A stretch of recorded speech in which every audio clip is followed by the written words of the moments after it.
tag me on that. Gotcha.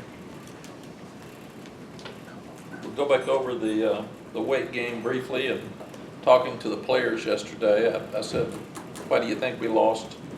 Asked the older guys, and in every case they said, Coach, we didn't have the same passion to start the game we did against South Carolina and Miami, and I thought that was true. So I was glad that they realized that. It's our job as coaches and their job as players to create an edge every week and make sure that they're passionate about it and ready to go. On the other hand, they played really hard. So there is a separation of passion and energy as compared to trying hard. So there was never a time where they didn't try hard at the game. And then obviously it was a different second half. They came out with more energy and came out with a focus and understood that we dug ourselves a deep hole against a good team and needed to work our way out of it. So Wake was more ready to play to start the game than we were. That's just part of the learning curve that we've got to get through right now. You play South Carolina, you play Miami, you play Wake. All three teams are very good. And you've got to play hard every week for us to have a chance to win. And this week will be no different. I also told the guys that you watch the video of these guys, they're not going to be the same team that you see. Wake Forest played much better against us than they did with Utah State and Rice, and that's the way it's going to be this weekend with Appalachian State. So just understand that. Third downs on offense have been atrocious because we're not putting ourselves in a position to make them. It's first and second down that causes third down to be so hard. So we've got to do a better job on first and second downs to have manageable third down situations so we can make them. Opposite of that, we're doing really well on third downs on defense. We're getting off the field, and our defense had 9 stops without them scoring in a row. So defense also kept them from a 3rd and 1 and a 4th and 1 that would have put us down 28-0 with a 4th and 1. So defense gave us a chance to win the game. And then on the last drive for Wake Forest, there's 6 minutes and something left. We've got 3 timeouts. If the defense steps up and stops them there, then we have a great chance to win the game. But they went the length of the field. They took away our 3 timeouts and then put us in a position where they kicked the field goal. So give Wake Forest credit for they made the play, the last play of the game instead of us. The 1 second left on the clock, the conference office addressed it.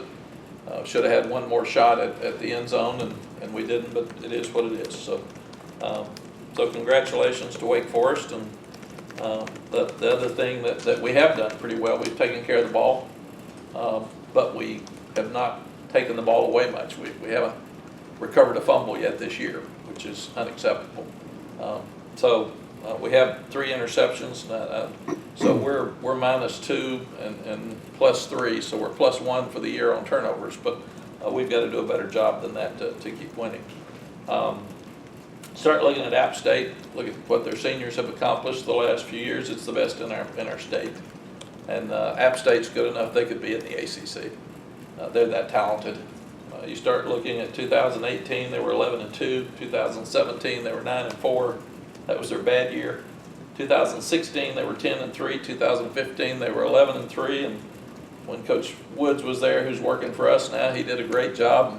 Went to South Carolina. Jerry Moore won 3 national championships while he was there. Scott Satterfield did such a tremendous job that he had 3 of those last. He had those last 4 seasons. And Eli Drinkwitz is coming in now at 2-0 with a week off, and fresh and excited about coming in here. And this will be the second time that we've ever played Appalachian State. So what I told the guys is you play South Carolina, Miami, Wake. Now you've got App State, who will have a lot of energy on Saturday, and then you've got Clemson in your first 5, and that's probably as tough a schedule as anybody's got across the country. That's why we got guys banged up and tired, but they've still got to play. You are who you are on Saturday, and we've done a tremendous job in fourth quarters. We've got to do a better job of being more consistent, especially offensively during the game. Questions? What you alluded to about last week, approaching the game, how much as a staff is it difficult to fight against human nature, which I think a lot of that probably was, but also get them to grow to maybe where some of your Texas teams were, where they learn how to put those games behind them and move to the next one? You've got to learn that, but you also need depth. At Texas, we have depth. And when you don't have depth, you get injuries. When you have injuries, You've got younger guys playing that aren't as ready, not as mature, and they don't understand that as much. But I think the biggest thing is, as coaches and as players, we all have to grow together and understand that we're not good enough to beat anybody unless we play with passion. That's what we got to do. We had a chance to come back, but at this stage in our program, we can't roll it out there against anybody, and that's hard. Frank Broyles told me a long time ago that you better be better than 7 teams on your schedule to have a good year. That's when we were playing 11, because he said you're probably only going to play with great emotion in 4 of those 11. Now, fans can't possibly understand that. I don't understand it, but I get it, because these kids get tired and they got a lot of things going on in their lives. But the best teams have to play every week, and that's what we've got to learn to do. As a result, do you like how they've responded to kind of recognizing what happened and working toward fixing that a little bit? Absolutely. I thought the passion and the effort they played with the second half was unbelievable, because most people can't flip it. Yeah. And they flipped it and pretty much dominated the second half. I mean, they did a great job. Just put ourselves in a hole we couldn't come back from. And Sunday's meeting was really, really good. There was no finger pointing, and there was no, you should have done this and you should have done that, and the offense couldn't score early, and it was all about, Coach, we tried. We didn't have the same spirit that we had in the first 2 games. What else? Mack, nothing, clearly you never want to lose, but is this experience, do you foresee it being very beneficial for this team to have this learning experience together? I do, and I don't want to take anything away from Wake Forest. They played with passion. They played hard and won the game. But on the other side, I think we'll see this weekend how much we learned from last weekend.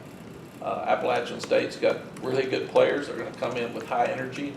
I think even Corey Sutton, their great receiver, is probably going to play this weekend, and he hadn't yet. He caught 10 touchdown passes last year, and he's 6'3", 200. And us, we let Surratt kill us last week. I think it was, they targeted him 9 times in the first half. They hit 7 for 157 yards and broke the school record, and we were trying to be all over him. So glad we paid him attention. But I think that's the thing we'll find out this weekend. We need our fans to come with the same energy, even though it'll be hot on a Saturday afternoon, that they did for Miami. Our fans and our students need to be a huge difference in this ball game for us and pick this team back up. And our team and coaches have to come out and do a better job than we did last week. Man, what did you find out were the reasons for you all getting in 3rd and long situations? We're just not doing well on first downs. And even a couple of times, Jonathan, we were sucking 5, and then we get a sack. We're having way too many sacks. We had 6 sacks Friday night. And I've told our coaches, that's on coaching. That's on coaching. If your guy is not good enough to block their guy, then you got to get him some help, or you got to do something different for your quarterback. Well, we can't just sit there and be sacked and say, oh, that's too bad. I mean, we've got to fix those things, but that's what's happening. Why was Appalachian State, what made that the choice for your first job? Oh, gosh, I wanted to be a head coach so badly, and Steve Sloan and Bill Battle were 2 of my idols and mentors at that time, and they were both very, very young head coaches. I loved the mountains of North Carolina, growing up in Middle Tennessee on lakes, and I just fell in love with Appalachian State. I actually interviewed at East Tennessee State, and then Jim Garner, who was the athletics director at that time, drove across the mountain to pick me up. And I stood out on the street corner while Jim picked me up. He drove me to Boone, and I couldn't believe when I pulled into Boone, it was night. Those mountains were so high, and I'd never seen mountains that high, and the lights and the houses were way up there. And I kept asking Jim, what is that? I said, it's a house. They're that far up in the mountains. And then when I was coaching there, Mr. Morton, Hugh Morton, who was a mountain of a man, basically owned Grandfather Mountain, and he's a photographer, and he's an entrepreneur for the state. He was one of my best friends, and he invited the media of the ACC up every year to play golf for a couple of days up in the mountains of North Carolina. So I was standing on his porch, and there's a 40-acre trout lake there, and I was making $38,500 as a head coach at Appalachian State. Hadn't won a game, and I told Mr. Martin, I'll make some money, I'm going to live on this lake. And we've lived on the lake now for oh gosh, 22 years, I think, and just love it up there. The last 5 years, we spent a little less than 6 months in the mountains of North Carolina. So I love Appalachian State. I love Boone. It's a place I go every chance I get, and fell in love with the place and the people in the mountains of North Carolina. So back then, did you ever foresee that program becoming what it is today? Do you know, I didn't, because I was in my early 30s, I think, maybe 32 or maybe less than that. I think I came here at 35, so it might have been in my late 20s. And when I got there, we didn't have dealer cars. We were driving state cars. We had to check out. We had to teach class. They only allowed you to take 33 out-of-state players because it was too expensive with an out-of-state scholarship compared to an in-state scholarship. I think our equipment manager was a student. Our trainer was a student or really, really young. I think I was the SID when we got there, because I remember trying to put things together to have a media guide. But to see what that program has turned into is just really, really rewarding for me. I used to tell Jerry Moore, who's a dear friend of mine, when he won the 3 national championships, I said, you know, I started that. I'm really the reason you won them. It was just 20 years later or 15, whatever it was, that mine and Sparky's coaching finally kicked in. So, but I'm really, really proud of them. It'll be a very difficult game for us this weekend. How do you think Sam Howell performed in the first half? And then do you think he was kind of, I don't know, nervous on some passes and not really letting it go on some openings when I saw? I think, Ross, we played very poorly offensively the first half, period. And when you play that poorly as a group, it all goes back to the quarterback because everybody sees him. But we didn't help him. And the reason we changed and took him out is it wasn't working. Jace needed to get some time anyway. He came in, got us off the goal line, and probably saved us from being backed up and being in trouble. And we also thought it would give our other freshman quarterback a chance to go over there and stand and watch and see what's happening out there, because the game was going faster than we were. And then he played much better in the second half. How did Sam respond to the change putting Jason? Sam was great. He and Jace have been really, really good friends. In fact, I think I've heard one of them say to the other one, I wasn't doing well, so Jace should have gone in. He did great when he got in there. And we need to get Jace more snaps. We've tried, and our games have all come down to the last play of the game, so it's been hard to substitute in many areas. Do you foresee using him more to just kind of get a spark in the run game, or just kind of? We'd like to, for sure. I would, Coach Longo and I have been talking about it. I'd like to play him every game, and that's important for us to make sure that we establish 2 quarterbacks. I think everybody in the country now, you're seeing guys go down every week, so it can happen, so you've just got to be prepared. A true freshman quarterback, along with the team pulling themselves out of the way they played in the first half, but Sam pulled himself out too and had another strong fourth quarter. Does that, when you kind of think long term, does that portend to something special about him, that once he gets a few other things figured out, that those fourth quarters will become first quarters and second quarters and so on? Yes, we've got to do a better job of helping him not to have the pressure he's had on him, because he's taken too many hits, number one. Secondly, I've been amazed at his maturity and his confidence, because very few could have pulled out of what that first half was like and not be frustrated at his age and his lack of experience, and played as well as he did the second half. And let's see, Jeremy gave me some stats. We're 18th in the country on plays over 20 yards. So we missed a couple of deep ones the other night, but he's got a tremendous touch on the deep ball, and that's been helping us a lot. You mentioned the success App has had and how talented that team is. What kind of specifically about their game plan do you expect to see on Saturday when the Preston team is? I would think that they were able to beat Charlotte and East Tennessee easily, and they've got Corey Sutton coming back. They've got 2 weeks to prepare, just like Miami did. Rice had an extra day, or Wake had an extra day after their Rice game to prepare. So I think we'll see all kinds of things. They're going to pull out all tricks, and obviously their conference helped them by giving them a week off before us. So We'll see the energy like we saw out of Wake on Friday night, and I think we'll also see stuff that they haven't shown before. You know, you all mentioned some injuries to some key players. How are you all managing that this week?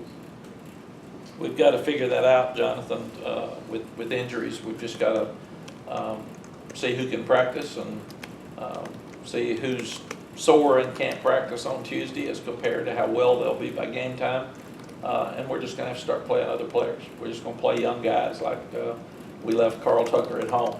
I thought Jason was going to play until pregame, and he didn't. So I've challenged our trainers to make sure they test them here before we get on the bus and go, because everybody thought he was going to play. I think he thought he was going to play, and then he couldn't when he got out there. So there's been way too much talk about injuries in this program the last 2 years. I've told the guys I don't want to hear it. It's an excuse. It's a valid excuse, but we're not going to use it as an excuse, because it gives players and coaches an opportunity to blame losses on something else other than just we should have won the game, and that's not where we're going. I believe Josh Azudu played 44 snaps. How did he grade out? Who? Josh Azudu? Azudu, he did real well. That's what we're going to have to start playing. We're going to have to start playing Awesome Richards and Tristan Miller and Ty Murray and all those guys. But he did pretty good for especially for his first time out there. How much of an effect does not having Jason Strobridge in the lineup, how does that affect the defensive line and just things that we might not even notice? You know, he's probably our best player, and he's definitely our best pass rusher. So, and he's a senior and a leader. So, you'd rather him be out there. We did not get much pressure on the passer. They did a good job with Fox of making sure that they had guys around him where he had trouble getting there. So, we didn't get the pressure on the passer we needed last week. What else? You guys good? I got one question. You're close with Eric Church. He's an Appalachian State alum, but obviously a huge UNC fan, basketball and football. Your thoughts on that, and where his allegiance might lie come Saturday at 3:30? Eric sent me a really nice text on Friday night. It had to be during his concert or right before or right after. I wasn't sure. I'll have to go back and check the timing. I haven't been able to answer it yet. But he's a dear friend. He loves both places. And he assured me that he will not be at the game this weekend. He said, I will work hard to find some place to be that I'm going to be working, because it would be unfair, because he's very passionate about both places. How'd that relationship come to be? We have a charity with Matthew McConaughey and a country singer, Jack Ingram, Texas country singer, Mack, Jack, and McConaughey in Austin. And we invite the best entertainers across the country, and we invited Eric, and he was gracious enough to come and help us raise money. And I loved his music, but I didn't know he was from Granite Falls. I didn't know he went to Appalachian. I didn't know we have a house near him up in the mountains. So the last 5 years, he and I have played a lot of golf and had a lot of fun. So it's just been fun to get to know him. And when he came to the concert, the first thing he said is, "Why'd you leave?" I said, "Where?" He said, "North Carolina." I'm a huge fan, and you just left. And I said, "Where are you from? What's this about?" And we've hit it off. He's a tremendous sports fan. He loves our football and basketball teams, and he's passionate about Appalachian, because that's what he grew up with as well. So those are definitely his two favorite teams. All right. Anything else? Thank you, folks. See you Wednesday. Thanks, Mac.